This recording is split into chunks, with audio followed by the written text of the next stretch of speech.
ગુજરાતી બાળ વાર્તાઓ. ઘણા સમય પહેલાની વાત છે. જનકનગરમાં એક ગાઢ જંગલ હતું. જનકનગરના જંગલમાં બધા પ્રાણીઓ એક વાતથી ડરતા હતા, કારણ કે ત્યાં રહેતો હતો એવો સિંહ, જે એકવાર જેને જોઈ લે તે ફરી ક્યારેય પાછો ન આવે. તે જંગલમાં એક શક્તિશાળી સિંહ રહેતો હતો, જેનું નામ હતું શેરસિંહ. શેરસિંહનો એક ખાસ સેવક એક શિયાળ હતી, છમેલી શિયાળ. છમેલી શિયાળ આખો દિવસ જંગલમાં ફરતી રહેતી અને શેરસિંહને જંગલની બધી ખબર આપતી. એ જ જંગલમાં એક હરણ અને ભેંસ રહેતા હતા. તેમાંથી હરણનું નામ જગ્ગુ અને ભેંસનું નામ બલ્લુ હતું. જગ્ગુ હરણ અને બલ્લુ ભેંસ ખૂબ સારા મિત્રો હતા. તેઓ બંને સવારથી સાંજ સુધી સાથે સમય વિતાવતા હતા. એક દિવસ જગ્ગુ હરણ અને બલ્લુ ભેંસ જંગલમાં ચાલી રહ્યા હતા.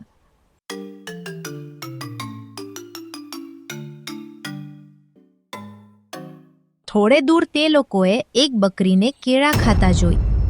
થોડે દૂર છમેલી શિયાળ એક ઝાડ પાછળ છુપાઈને બકરીને જોઈ રહી હતી અને તેને પકડવાની તકની રાહ જોઈ રહી હતી.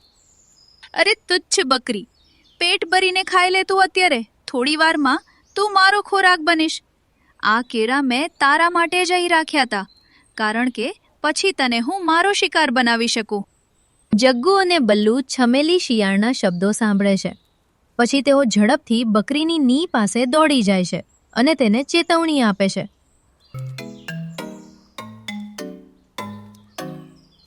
અરે બકરી બેન, તું અહીં એકલી શું કરી રહી છે? અહીંથી જલ્દી નીકળી જા. પાછળ છમેલી શિયાળ તારા પર હુમલો કરવાની તકમાં છે. શું કીધું? શું કીધું?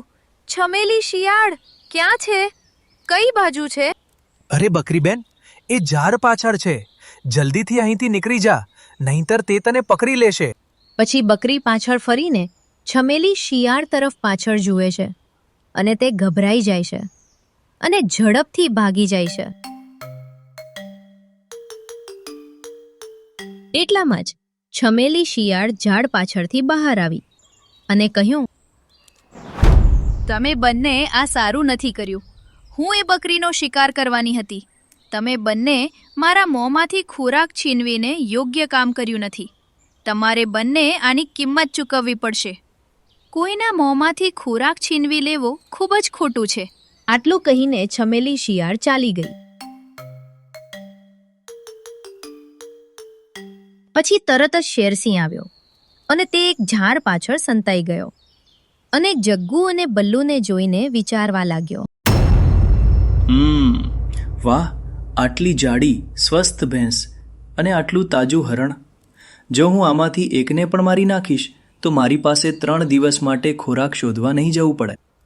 ત્યારે જ બલ્લુ ભેંસે એક ઝાડ પાછળ છુપાયેલા શેરસિંહને જોયો. જગ્ગુ, જલ્દી કર, એ ઝાડ પાછળ મહારાજ શેરસિંહ છે. ચાલ જલ્દી ભાગ, નહીંતર તે આપણને પકડી લેશે. આટલું કહીને તે બંને દોડવા લાગ્યા અને શેરસિંહ પાછળ ગયો.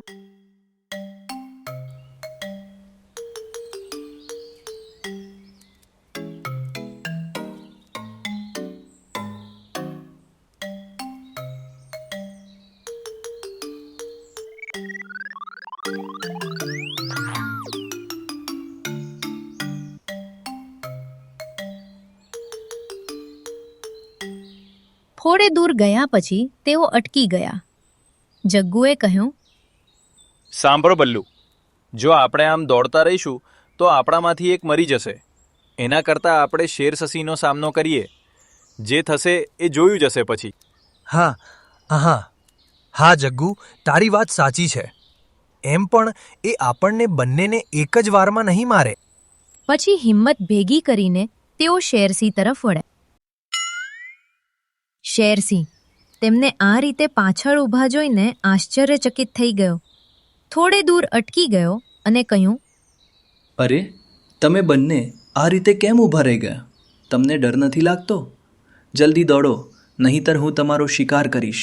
સારું મહારાજ શેરસિંહ, કરી લો શિકાર. આ સાંભળીને શેરસિંહ ચોંકી ગયો. તમે કેમ ઊભા છો? હજુ આગળ વધો અને અમારો શિકાર કરો. મહારાજ શેરસિંહ. આટલું કહીને તે બંને શેરસિંહ તરફ દોડ્યા. તેમને એક સાથે આવતા જોઈને શેરસિંહ ગભરાઈ ગયો અને કહ્યું, હે ભગવાન, આ બંને મારા પર એક સાથે હુમલો કરવાના છે. આ બલ્લુનું તો એક શિંગડું જ મારું પેટ ફાડી નાખશે. હવે ભાગી જવું વધુ સારું છે. આટલું કહીને શેરસિંહ ભાગી ગયો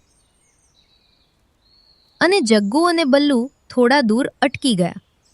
પછી રાહતનો શ્વાસ લેતા જગ્ગુએ કહ્યું, થેન્ક ગોડ કે આપણે સુરક્ષિત છીએ, સેફ છીએ. જો આપણે ભાગવાનો પ્રયાસ કર્યો હોત તો આપણે માર્યા ગયા હોત.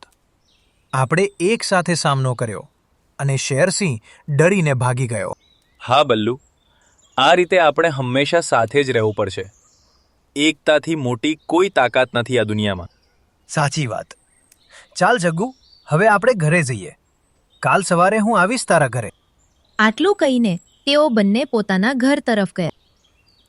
તે દિવસથી જગ્ગુ અને બલ્લુ સવારે પોતાના ઘર છોડીને એક સામાન્ય જગ્યાએ મળતા અને પછી આખો દિવસ ભટક્યા પછી અને ખાધા પછી તેઓ સાંજ પડતા પહેલા પોતાના ઘરે પાછા ફરતા. જંગલના બધા પ્રાણીઓ તેમની મિત્રતાની પ્રશંસા કરતા. એક દિવસ શેરસિંહે છમેલી શિયાળને બોલાવી.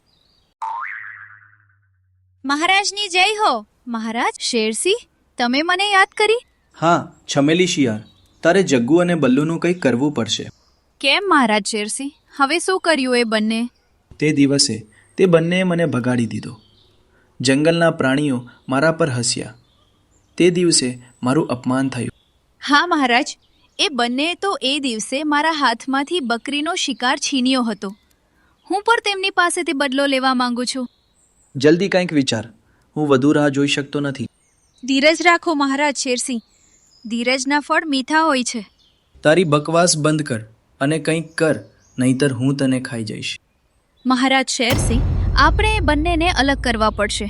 જ્યાં સુધી તેઓ સાથે છે ત્યાં સુધી આપણે તેમને નુકસાન પહોંચાડી નહીં શકીએ. તે બંને ખૂબ જ શક્તિશાળી છે. તો આપણે તેમને કેવી રીતે અલગ કરી શકીએ? શું તે તેના વિશે વિચાર્યું છે? પછી છમેલી શિયાળ શેરસિંહને તેની યોજના વિશે કહે છે. આખો પ્લાન સાંભળીને શેરસિંહ ખૂબ ખુશ થાય છે અને આજથી જ પ્લાન પર કામ કરવા કહે છે.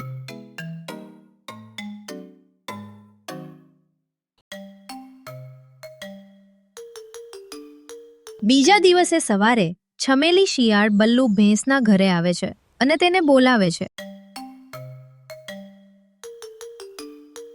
બલ્લુભાઈ, અરે ઓ બલ્લુભાઈ, થોડી વાર માટે બહાર આવો. મારે કામ છે તમારું. છમેલીનો અવાજ સાંભળીને બલ્લુ ઘરની બહાર આવે છે અને તેનો સામનો કરે છે. અરે છમેલી બેન, તું અહીં કેમ આવી છે? શું વાત છે? તું ખૂબ ટેન્શનમાં લાગે છે. અરે બલ્લુભાઈ, મેં આજે જે જોયું અને જે સાંભળ્યું છે તે બધું તારે જાણવું જોઈએ, નહીંતર તને પછીથી પસ્તાવો થશે. શું તું મને સાંભળવા માંગે છે કે મેં શું જોયું? મારો મતલબ કે મેં શું જોયું અને શું સાંભળ્યું. છમેલી બેન, તું સીધી રીતે મને કહીશ કે શું આ વાત છે? તું સાંભળ. મેં તારા મિત્ર જગ્ગુ હરણને મગર સાથે વાત કરતો જોયો. કોણ મગર? મેં ક્યારેય જગ્ગુને કોઈ મગર સાથે નથી જોયો. અરે શું તને નથી ખબર કે જગ્ગુ દરરોજ સવારે તને મળતા પહેલા એ મગરને મળવા જાય છે? શું જગ્ગુએ તને કાંઈ નથી કહ્યું? મને લાગ્યું કે તારો મિત્ર તને બધું કહે છે. ના, તેણે મને કંઈ કહ્યું નહોતું. પણ જો તને આટલા લાંબા સમયથી ખબર હતી છમેલી બેન, તો તું આજે જ મારી પાસે કેમ આવી? આજ પેલા ક્યારે કેમ ના આવી? ભાઈ, હું તને કોઈ કારણ વગર તેની વાતો કેમ કહું? જો જગ્ગુ તને પોતાનો સાચો મિત્ર માનતો હોત તો તે તને પોતે જ કહેત. પણ આજે તેણે એવી વાતો કહી કે હું તારી પાસે આવવા ખુદને રોકી શકી નહીં. અચ્છા, તો છમેલી બેન જગ્ગુએ શું કહ્યું? મને જલ્દી કે. તે મગર પૂછતો હતો કે શું તારો કોઈ મિત્ર છે મારા સિવાય? ત્યારે જગ્ગુએ કહ્યું, હા, એક ભેંસ છે, તેનું નામ બલ્લુ છે. તો મગરે કહ્યું, મને તારા મિત્રનો પરિચય કરાવ. તો જગ્ગુએ કહ્યું, મારો મિત્ર બલ્લુ ખૂબ જ કદરૂપો દેખાય છે. તે ખૂબ જ કાળો છે, કાલા પડછાયા જેવો, અને જો કોઈ બલ્લુને અંધારામાં જોઈ જાય તો ભગવાન ભાલી જાય. મારે તો ખાલી એની સાથે રહેવું પડે છે. એની સાથે રહું તો મને ઘાસ મળે છે ખાવા માટે, અને સિંહ કે બીજું કોઈ પ્રાણી મારી પાસે નથી આવતું એને જોઈને. પણ હું આખો દિવસ તારી સાથે વિતાવવા માંગુ છું, પણ તું ફક્ત સવારે ચરવા માટે જ આવે છો. શું? જગ્ગુએ મારા વિશે આવું કહ્યું? હવે મને સમજાયું કે જગ્ગુ થોડા દિવસોથી મારી પાસે આવવાનું કેમ ટાળી રહ્યો છે. મને ખબર નહોતી કે જગ્ગુ મારાથી આટલી બધી નફરત કરે છે. હું તેને મારો મિત્ર માનતો હતો, પણ તેને તો... પણ જગ્ગુએ તને સત્ય કહેવું જોઈતું હતું. મારું કામ હતું તને સાચું કહું, પણ જગ્ગુની સામે મારું નામ ન લેતો તું, નહીં તો તે ગુસ્સે થશે. નામ તો ત્યારે લઈશ ને જ્યારે હું તેનાથી વાત કરું. હવે તો હું એનો ચહેરો પણ જોવા નથી માંગતો. જો તે મારી સામે આવશે તો હું તેને ભગાડી દઈશ. મિત્ર ગમે તેવો દેખાય તેનું સન્માન કરવું જોઈએ. તે આજે મારી આંખો ખોલી દીધી છે, છમેલીબેન. આજથી હું તેની સાથેની મિત્રતા તોડી રહ્યો છું. પણ હવે હું કોની સાથે રહીશ? જો હું રહીશ તો મને એકલો જોઈને શેરસિંહ ખાઈ જશે. તેની ચિંતા ના કર. હું એક ભેંસને ઓળખું છું જે તારા જેટલી જ કાળી છે, અને તેના કોઈ મિત્ર નથી. તમે બંને સારા મિત્રો બની શકો છો. શું તું તેને મળવા માંગે છો? સારું, તે ક્યાં છે? હું તેને મળવા માંગુ છું. ચાલો તેની પાસે જઈએ. હમણાં નહીં, મારે થોડું કામ છે. હું સાંજે આવીશ અને તને લઈ જઈશ. પછી છમેલી શિયાળ ખુશીથી નીકળી જાય છે. દિવસ આ રીતે પસાર થાય છે. સાંજ પડતા પહેલા છમેલી શિયાળ બલ્લુ ભેંસ પાસે જાય છે. ચાલ બલ્લુ, હું તને તારા નવા મિત્રનો પરિચય કરાવું. પછી બલ્લુ છમેલી શિયાળ સાથે જાય છે.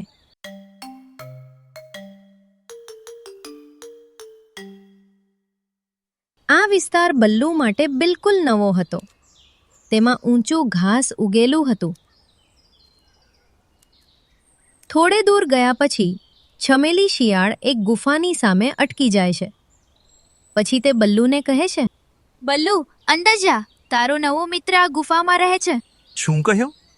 આ ગુફાની અંદર એક ભેંસ રહે છે? આ ગુફા તો સિંહની હોય એવું લાગી રહ્યું છે. હા, તે અહીં રહે છે. ઊભો રે, હું બહાર આવ મારા મિત્રો. જુઓ કોણ તને મળવા આવ્યું છે. એટલામાં જ શેરસિંહ ગુફામાંથી બહાર આવ્યો અને બલ્લુને જોઈને ખૂબ જ ખુશ થઈ ગયો. અરે વાહ છમેલી શિયાળ, તે તારું વજન પાડ્યું છે. આ શું છે છમેલી શિયાળ? તે મને છેતર્યો. તે બરાબર કર્યું નથી. હા, મેં કર્યું. તમારા બંનેને કારણે હું તે દિવસે ભૂખી રહી ગઈ. તેથી મેં મહારાજ શેરસિંહ સાથે આ પ્લાન કર્યો. હવે તું મારા અને શેરસિંહનો કોળિયો બનીશ. હવે મરવા માટે તૈયાર થઈ જા બલ્લુભાઈ. છમેલી શિયાળના શબ્દો સાંભળીને બલ્લુ થોડું હસ્યો અને કહ્યું, અરે ચમેલી બેન, શું તું એક જ પ્લાન કરી શકે? જો મારી પાછળ કોણ આવી રહ્યું છે? છમેલી શિયાળ અને શેરસિંહ બંનેએ જગ્ગુને પોતાની તરફ દોડતો જોયો. અરે, આ કેવી રીતે બની શકે? જગ્ગુ અહીં કેવી રીતે પહોંચ્યો? તને શું લાગ્યું ચમેલી? તું મને કંઈ પણ કહીશ અને હું માની લઈશ. મને તારી વાત પર બિલકુલ ભરોસો નહોતો. તારા ગયા પછી હું જગ્ગુને મળ્યો અને તેને બધું કહ્યું. તો તું મારી સાથે અહીં કેમ આવ્યો? અમે બંને જાણવા માંગતા હતા કે તમારા બંનેનો ખરેખર શું અર્થ છે. તેથી અમે એક યોજના બનાવી. હું તમારી સાથે જઈશ અને જગ્ગુ આપણી પાછળ આવશે.